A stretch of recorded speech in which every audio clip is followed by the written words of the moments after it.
சீமான் விஜயலட்சுமிக்கு உச்சநீதிமன்றம் திடீர் உத்தரவு.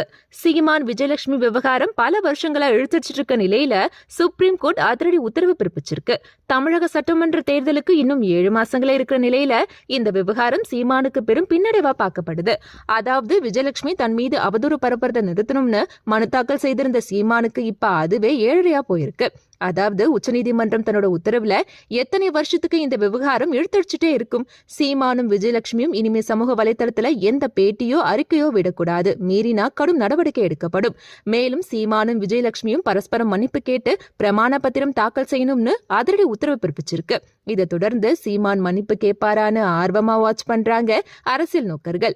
மேலும் ஒருவேளை 2 பேரும் பரஸ்பரம் மன்னிப்பு கேட்கும் பட்சத்துல இவங்க விவகாரத்துக்கு கம்ப்ளீட் புல் ஸ்டாப் வைக்கப்படும். ஆனா இதையெல்லாம் ஒரு பொருட்டா எடுத்துக்காத சீமான் தமிழக வெற்றி கழக தலைவர் விஜய ஒவ்வொரு மேடையிலையும் கடுமையா விமர்சனம் செய்துட்டு இருக்காரு. இதனால